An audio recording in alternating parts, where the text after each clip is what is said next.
বিসমিল্লাহির রহমানির রহিম। আসসালামু আলাইকুম। আমি হায়দার হোসেন। প্লাম্বিং ট্রেডের অনলাইন প্রশিক্ষণ কার্যক্রম থেকে সবাইকে জানাচ্ছি শুভেচ্ছা ও অভিনন্দন। আজকের আমাদের আলোচ্য বিষয় প্লাম্বিং টুলস। এই বিষয় ভিত্তিক আলোচনা থেকে আমরা জানতে পারব প্লাম্বিং টুলস বলতে কী বোঝায়, প্লাম্বিং টুলসের প্রয়োজনীয়তা বা ব্যবহার, পরিমাপের গুরুত্ব, মেজারিং টুলসের শ্রেণী বিভাগ, প্লাম্বিং টুলসের রক্ষণাবেক্ষণ ইত্যাদি। প্লাম্বিং টুলস কি? প্লাম্বিং কাজের জন্য প্লাম্বারগণ যে সমস্ত যন্ত্রপাতি ব্যবহার করে থাকে সেগুলোকে প্লাম্বিং টুলস বলে, যেমন হ্যান্ড টুলস এবং মেজারিং টুলস। পরিমাপের গুরুত্ব। প্রকৌশল কাজে সঠিক পরিমাপের গুরুত্ব ও প্রয়োজনীয়তা অপরিসীম, কারণ কোনো জিনিস সঠিক মাপে তৈরি করা না হলে ওই জিনিস কোনো কাজে লাগে না, ফলে প্রচুর আর্থিক ক্ষতির সম্ভাবনা দেখা দেয়। কোনো জিনিস তৈরি করতে হলে প্রথমেই প্রয়োজন হয় মাপের এবং নকশা অনুসারে চিহ্নিত করা। মাপের কাজটা যত্ন সহকারে নির্ভুলভাবে নেওয়া হলে পরবর্তী কাজটাও সঠিকভাবে সম্পূর্ণ করা যাবে।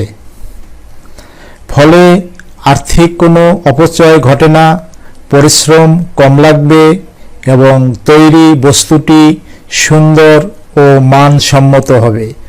তাই পরিমাপের ব্যাপারে বিশেষ সতর্ক থাকা উচিত হবে। পরিমাপক যন্ত্রপাতি বা মেজারিং টুলস কি? যেসব যন্ত্রপাতিসমূহ কোনো বস্তু বা যন্ত্রাংশের মাপ গ্রহণ বা পাঠ করার কাজে ব্যবহার করা হয় সেগুলোকে পরিমাপক যন্ত্রপাতি বা মেজারিং টুলস বা ইন্সপেকশন টুলস বলে, যেমন steel rule, vernier callipers, combination set, set square, micrometer, steel tape, inside callipers, outside callipers ইত্যাদি। পরিমাপক যন্ত্রের শ্রেণী বিভাগ। পরিমাপক যন্ত্রপাতিসমূহকে প্রাথমিকভাবে দুই ভাগে ভাগ করা যায়, যেমন ১. প্রত্যক্ষ পরিমাপক যন্ত্রপাতি বা ডাইরেক্ট মেজারিং টুলস। ২. পরোক্ষ পরিমাপক যন্ত্রপাতি বা ইনডাইরেক্ট মেজারিং টুলস। প্রত্যক্ষ পরিমাপক যন্ত্রপাতি কি, বা what is direct measuring tools? যেসব পরিমাপক যন্ত্রের সাহায্যে কোনো বস্তু বা যন্ত্রাংশের পরিমাপ গ্রহণ করা হয় তাকে প্রত্যক্ষ পরিমাপক যন্ত্রপাতি বা ডাইরেক্ট মেজারিং টুলস বলে, যেমন steel rule, vernier callipers, micrometer, steel tape ইত্যাদি। পরোক্ষ পরিমাপক যন্ত্রপাতি কি? What is indirect measuring tools? যেসব পরিমাপক যন্ত্র দ্বারা সরাসরি কোনো যন্ত্রাংশের পরিমাপ পাওয়া যায় না, উপরন্তু অন্য একটি প্রত্যক্ষ পরিমাপক যন্ত্রের সাহায্য নিতে হয়, তাকে পরোক্ষ পরিমাপক যন্ত্রপাতি বা ইনডাইরেক্ট মেজারিং টুলস বলে, যেমন inside callipers, outside callipers, Tramell ইত্যাদি। প্লাম্বিং যন্ত্রপাতি বা প্লাম্বিং টুলস।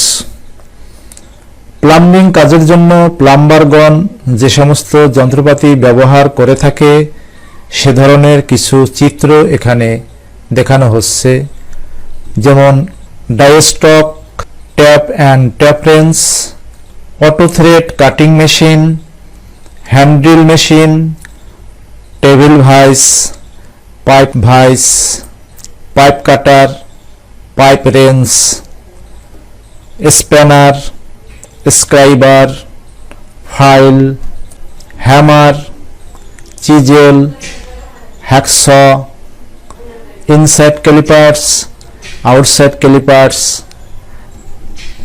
Measuring tape.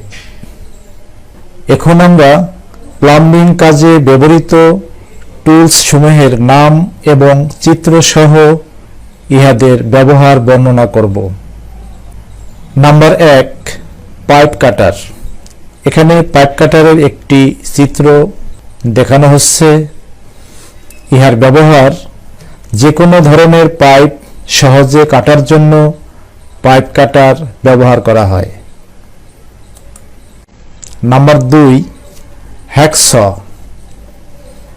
এখানে আমরা একটি হ্যাকস এর চিত্র দেখতে পাচ্ছি। ইহার ব্যবহার যে কোনো ধরনের ধাতু যেমন রড, ফ্ল্যাট বার, অ্যাঙ্গেল বার, প্লেট ইত্যাদি কাটার জন্য হ্যাকসো ফ্রেম ব্যবহার করা হয়। Number 3, chisel. আমরা এখানে চিজেলের একটি চিত্র দেখতে পাচ্ছি। ইহার ব্যবহার যে কোনো ধরনের ধাতু যেমন রড, ফ্ল্যাট বার, অ্যাঙ্গেল বার, প্লেট ইত্যাদি কাটার জন্য হেড অংশে হাতুড়ির আঘাত দিয়ে ধাতু কাটার জন্য চিজেল ব্যবহার করা হয়। Number 4, hand die stock. এখানে আমরা হ্যান্ড ডাই স্টকের চিত্র দেখতে পাচ্ছি। ইহার ব্যবহার যে কোনো ধরনের ধাতুর ছিদ্রের ভিতরের অংশে প্যাচ কাটার জন্য হ্যান্ড ডাই স্টক ব্যবহার করা হয়। Number 5, pipe vice. এখানে আমরা একটি পাইপ ভাইসের চিত্র দেখতে পাচ্ছি। ইহার ব্যবহার যে কোনো ধরনের পাইপকে কাটার উদ্দেশ্যে শক্ত করে আটকিয়ে ধরে রাখার জন্য পাইপ ভাইস ব্যবহার করা হয়। নাম্বার 6, বল পিন হ্যামার। আমরা এখানে একটি বল পিন হ্যামারের চিত্র দেখতে পাচ্ছি। ইহার ব্যবহার কোনো বস্তুর উপর জোরে আঘাত করার জন্য বল পিন হ্যামার ব্যবহার করা হয়। Number 7, steel tape. এখানে আমরা একটি স্টিল টেপের চিত্র দেখতে পাচ্ছি। ইহার ব্যবহার স্টিলের ফিতা বা টেপের উপর ফুট, ইঞ্চি অথবা মিটার, সেন্টিমিটার মাপযুক্ত দাগ কাটা থাকে। ফলে এর সাহায্যে সমতল বস্তু বা স্থানের দৈর্ঘ্য, প্রস্থ এবং উচ্চতা মাপা যায়। Number 8, centre punch. আমরা এখানে একটি সেন্টার পাঞ্চের চিত্র দেখতে পাচ্ছি। ইহার ব্যবহার কোনো জব লেআউট বা কোনো বস্তুর পৃষ্ঠের কেন্দ্র নির্ণয় বা চিহ্নিত করতে সেন্টার পাঞ্চ ব্যবহার করা যায়। Number 9, spanner. আমরা এখানে স্প্যানারের একটি চিত্র দেখতে পাচ্ছি। ব্যবহার যে কোনো ধরনের নাট, বোল্ট খোলা বা আটকানোর জন্য স্প্যানার ব্যবহার করা হয়। Number 10, pipe bending machine. আমরা এখানে পাইপ বেন্ডিং মেশিনের চিত্র দেখছি।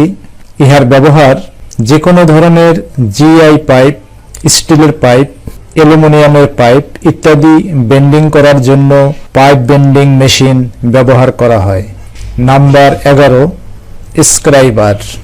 এখানে আমরা স্ক্রাইবারের একটি চিত্র দেখছি। ইহার ব্যবহার, স্ক্রাইবার হলো একটি তীক্ষ্ণ ও সুচাগ্র ইস্পাতের টুল যা ধাতব বস্তুর উপর রেখা বা দাগ টানার জন্য ব্যবহার করা হয়। Number 12, screw driver. এখানে আমরা স্ক্রু ড্রাইভারের চিত্র দেখতে পাচ্ছি। ইহার ব্যবহার কাঠের বা অন্য কোনো ধাতুর মধ্যে স্ক্রু ঢুকাতে বা বের করতে স্ক্রু ড্রাইভার ব্যবহার করা হয়। Number 13, bench grinding machine. এখানে বেঞ্চ গ্রাইন্ডিং মেশিনের একটি চিত্র আমরা দেখছি। ইহার ব্যবহার যে কোনো ধরনের বস্তুর বা ধাতুর তল ক্ষয় বা মসৃণ করার জন্য বেঞ্চ গ্রাইন্ডিং মেশিন ব্যবহার করা হয়। Number 14, file. আমরা এখানে একটি ফাইলের চিত্র দেখতে পাচ্ছি। ইহার ব্যবহার যে কোনো ধরনের বস্তুর বা ধাতুর উপরিভাগের বা ছিদ্রের ভিতরের অতিরিক্ত অংশ ঘষে ক্ষয় করার জন্য ফাইল ব্যবহার করা হয়।